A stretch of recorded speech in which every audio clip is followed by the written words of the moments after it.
Most people think Buddhism requires giving up all material possessions. But what if the Buddha actually taught us to keep our homes, maintain our wealth, and develop our professional skills? That's such a surprising perspective. It really challenges the common view of Buddhist teachings about material wealth. You know what's fascinating? The Buddha outlined 4 specific types of assets that support both spiritual and material well-being: property, possessions, skills, and here's the interesting part: good karma. So it's not about rejecting everything worldly then? Not at all. And here's a striking example from the teaching. The Buddha specifically warned against giving away your house and property.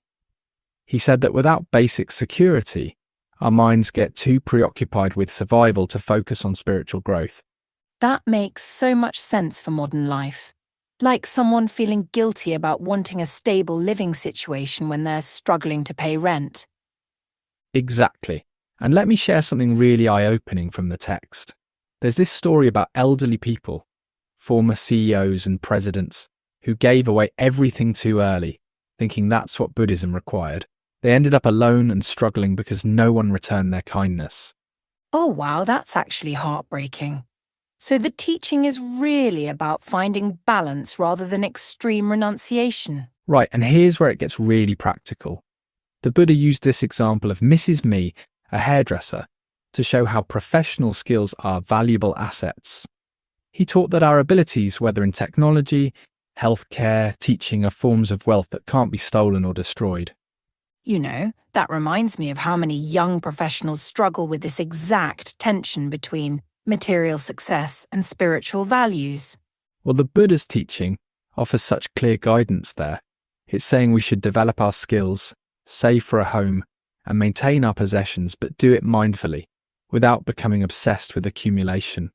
The teaching seems particularly relevant in our age of constant consumption and social media pressure to display wealth, doesn't it? Absolutely crucial. And here's what I find most powerful. The Buddha explained that our current circumstances, whether we're born wealthy, intelligent, or struggling, all connect to the karma we've accumulated. It's like a spiritual investment portfolio that carries across lifetimes. That's such an interesting way to think about karma, not just as cause and effect, but as an actual asset we can build. And get this, the teaching suggests we can transfer this merit to help our departed loved ones who might be suffering in spiritual realms. It adds this whole other dimension of responsibility to our spiritual practice. So it's really about using everything we have, material and spiritual resources, wisely. Exactly. And here's the key takeaway. When we understand these 4 assets correctly, we can make better decisions about earning, saving, spending, and sharing. It's about creating conditions that support both our material needs and spiritual growth. That's such a refreshing perspective. It's not asking us to choose between worldly success and spiritual development. And looking at the bigger picture, I think this teaching offers something incredibly valuable for our times.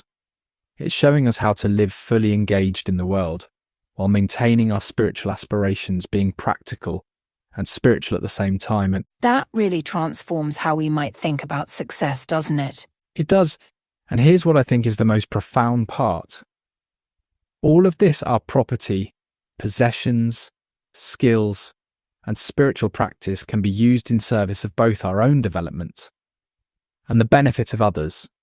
It's about wisdom in action, knowing what to hold on to and what to let go of.